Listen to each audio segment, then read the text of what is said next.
que indica é que existe un problema de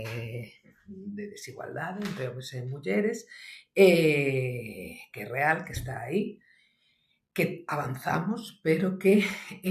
realmente os avances que se conseguiron, que se lograron nos últimos anos non son irreversibles e que hai que seguir loitando, vale? Xa o estamos vendo noutros eidos nestes tempos. Tamén, como economista, neste caso eu engadiría que o 8M o que pon sobre a mesa é que as desigualdades non son froito da elección individual e libre das persoas, senón que se producen por problemas estruturais. É dicir, ao final o 8M, dende un punto de vista económico, que nos está mostrando é a cara B, a cruz da moeda do noso sistema económico, é dicir, está mostrando como o noso sistema económico, as nosas economías están cargándose sobre os ombreiros desas mulleres que exercen ese traballo non remunerado de cuidados e reproductivos, principalmente. Eu que en desculpa América, seguro son as medidas máis habituais que se soen dicir,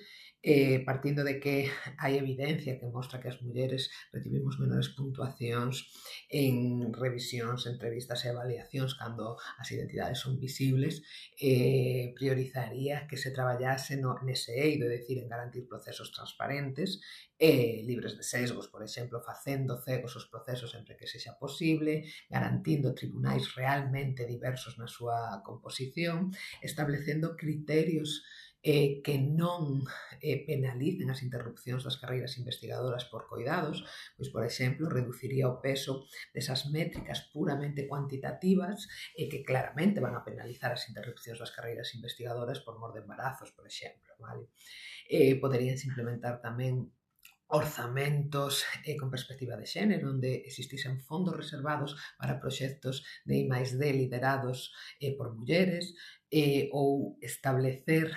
puntuacións con mecanismos de discriminación positiva, por exemplo, dando máis puntos a proxectos que teñan IPs femininos ou unha proporción de investigadoras maior no global do equipo investigador, pues, ocórreseme. Porén, a realidade é que a sociedade funciona como funciona, que os roles de xénero e demais están moi marcados e que a realidade investigadora tamén funciona como funciona, é dicir, a disponibilidade total, sobre todo a producción en cantidade a nivel científico, sigue sendo o estándar de éxito, e mentras ese estándar de éxito se manteña, as persoas que asumen os coidados dentro dos fogares, que son maioritariamente mulleres, van a seguir tendo situacións de desigualdade. Por tanto, é vital seguir traballando nas políticas de conciliación e corresponsabilidade real, non só de conciliación feminina, que nese eido sí se traballou moito, senón de corresponsabilidade real. Sempre digo que teño a gran fortuna de contar, de traballar con compañeiros e compañeiras a nivel do grupo de investigación da facultade, do departamento, etcétera, que nunca, xamais, me puxeron ninguna traba explícita ou implícita neste eido, máis ben todo o contrario, sempre me animaron, empuxaron, trataron de favorecer o contrario, vale? Aínda así, evidentemente, sei que isto non é o estándar, non é o habitual, tiven sorte porque son consciente, porque escoito e coñezo persoas dentro da universidade e de outros ámbitos similares que sí que sufren estas situacións e a evidencia empírica está da miña parte. A resposta a esta pregunta é non. Vale, houbo moitos avances neste eido. Claudia Goldin recibiu no ano 2023 o Premio Nobel de Economía precisamente por estudios sobre as brechas de xénero no mercado laboral, é dicir, avanzouse moito. Porén, a teoría económica estándar parte frecuentemente de que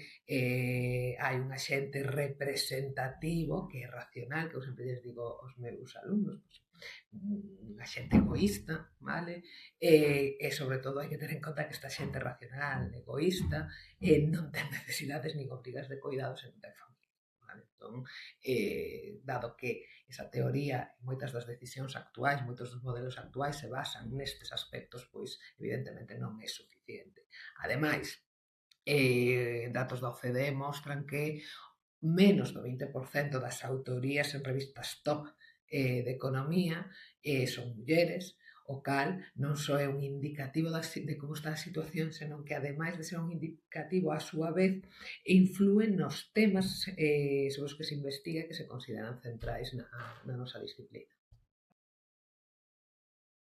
Realmente o que quere, que pa diante, que o ten que facer, hai que intentalo, mellor arrepentirse de telo intentado que a inversa.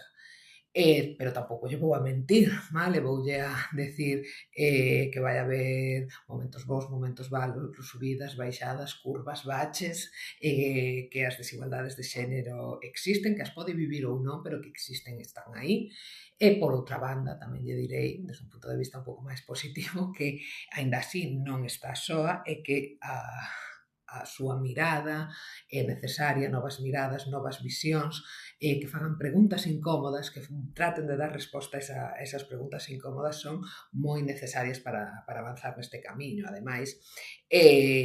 non só por ocupar un espazo, que temos que estar ocupando ese espazo, senón tamén que podes aportar podería aportar o seu grao de area para o entendemento de como funciona realmente a sociedade e mellorada. Entón, creo que eso sería suficiente motivación para convencela a que continuase.